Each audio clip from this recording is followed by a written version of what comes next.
Hi, my name is Samuel Leeds and this is a review of the rank-to-rank course I did in the end of January.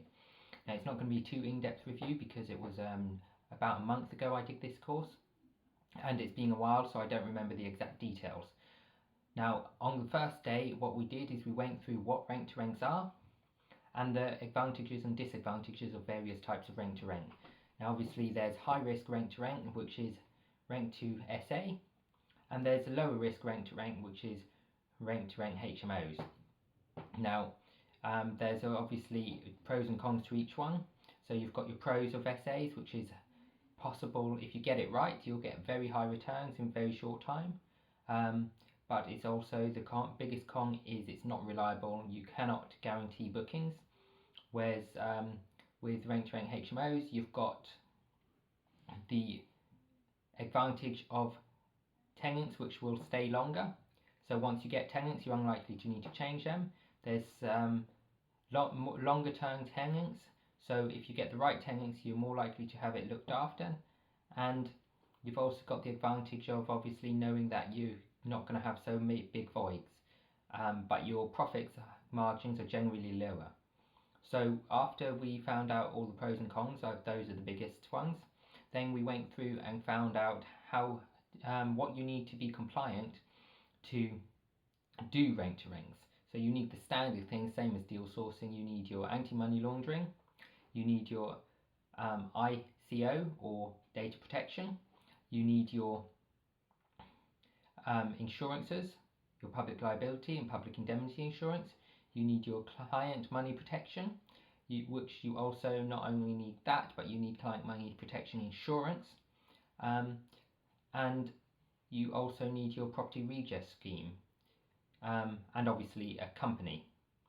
So these are the things you need to be rank-to-rank compliant. Altogether it's cost me approximately £400 for anti-money laundering, approximately £800 for public liability and public indemnity insurance for a year. Data protection is about £40, company was about £50, and the client money protection insurance was another £400. So it's cost me very close to £2,000 once I got compliant. The website also costs money. Now I did it myself, which cost me £60, but I am likely to be getting someone else to upgrade my website to improve it because it's quite a basic DIY website. It's got multiple pages, but it's not very user friendly. It cost me around about £60, I believe. So after day one, we went on to day two and we went on to how to find rank-to-ranks deals, what sort of landlords you can get them from, the fact that you need to, not all leases can have rank-to-rent. So if you're going for flats, then you may have a problem with the head lease, how to overcome various issues like that. We went into various things on sourcing them and how you can reduce the rents you pay to the landlord, and how you can negotiate the deals a bit better. So we went through all of this information in the 2 days. I would say it was quite comprehensive. We also went into how to calculate whether they are going to rent out, for example, how you calculate room rates for SAs, nightly rates, weekly rates, occupancy rates. Now we went through all of this in a DFE, which I remember doing. However, I was speaking to someone else at the course and they said that there was a lot of new information that they didn't realise about, although they did the DFE with me in November. So from my take on things, I was taking in a lot of the rank-to-rank stuff and they didn't take in so much rank-to-rank stuff, whereas it was the opposite on a different course that we did together.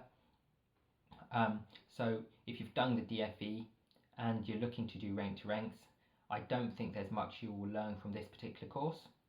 I think it was pretty much all covered in the DFE, although they spent a lot more time doing it. So if you don't learn very quickly, or you weren't paying attention, then you would gain lots of information because they went over it so quickly in the DFE. They probably spent about 3 hours on it, but they pretty much had exactly the same information.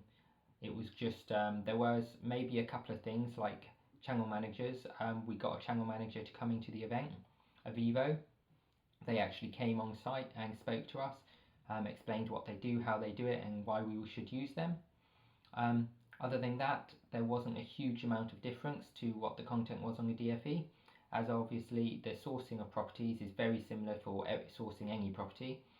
Just to rent, you're sourcing it from the rent side rather than the buying side. So the DFE covered pretty much all of this. So from my review, I would say if you've done the DFE, this course is not for you.